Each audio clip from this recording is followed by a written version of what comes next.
வார கடைசியில பேசினா அடுத்து இந்த வாரம் முழுக்க நம்மளை பத்தி தான் வந்து ட்ரால் பண்ணுவாங்க. அதான் நடந்துருக்குது. என்ன பண்றாங்க?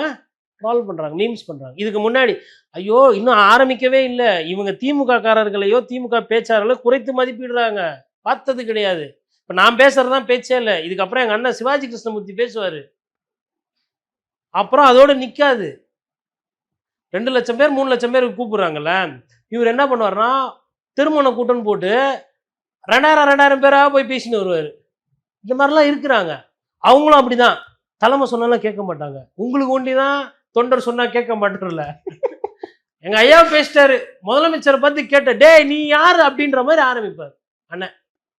ஒரு லெவலுக்கு மேல அவர் வாய் அவராலே மூட முடியாது. இதெல்லாம் இருக்குது. நீங்க பாட்டுன்னு தொடுறீங்க. ஒரு சில பேர் வந்து கண்டுக்காம போவாங்க. இப்போ பிடிஆர்லாம் கேட்டிங்கன்னா பெரிய பொருளாக படுத்த மாட்டார். டிஆர்பி ராஜா கூட அதெல்லாம் பெருசாக போக இப்போ அமைதியாக தான் இருப்பாங்க. இந்த ஸ்டேஜ் 3 ஸ்டேஜ் 4 வருது இல்லையா, வேட்பாளர் போடுவீங்க, ஏ ஃபார்ம் பி ஃபார்ம் நீங்கள் கொடுப்பீங்க.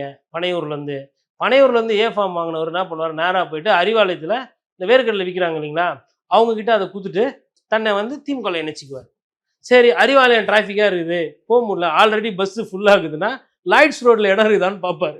பச்சை கலர் பஸ் நிற்குது, ரைட்டு நமக்கு அடுத்தது. ஏன்னா இது 2 தான். நம்ம போய் ஒன்றும் பிரச்சனை இல்லை, ஒன்றும் உதயசூரியனில் சவாரி செய்யணும், இல்லை ரெட்டையில் பயணம் செய்யணும், ஏதோ ஒன்று. இவங்க இந்த சின்னத்தை விட அது பரவாயில்லன்னு சொல்லிட்டு போவாங்க.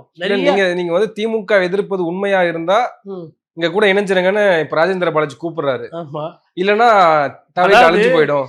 விஜய் வந்து நான் ஆட்சியிலேயே பங்கு தரேன்னு சொல்லிட்டு அவரே கூப்பிட்டுக்கிறாரு. அங்கேயே யாரும் போல.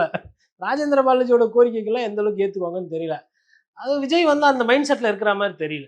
அவருக்கு வந்துங்க ஏதோ ஒரு தர்ம சங்கடமான சூழ்நிலை, ஒரு சில பிரச்சனைகள், அந்த கார் வாங்கினதுல எதனா டாக்ஸ் இன்கம் டேக்ஸ் இருக்குல்ல, இன்கம் டேக்ஸ்க்கு வந்து எல்லாருமே பயப்படுறாங்க தானே, இங்கே வருமானம் அதிகமாக வச்சுருப்பாங்க. அதனால் ஐயா பாரத பிரதமர் மோடி அவர்களும் நிர்மலா சீதாராமனை பற்றி எங்கேயாவது எதனா லைட்டாக ஒரு பேரா 18% ஜிஎஸ்டி போட்டிங்க, சாக கிடக்கிறவனுக்கு ஆஸ்பத்திரியில் ஜிஎஸ்டி போட்டிங்க, சாவானா வாழ்வானா சுடுகாட்டுக்கு போவானான்னு தெரியாது, அந்த மரண படுக்கையில் இருக்கிறவனுக்கு ஜிஎஸ்டி போட்டிங்களே, இது நியாயமானு நான் கேட்டிருக்கேன்.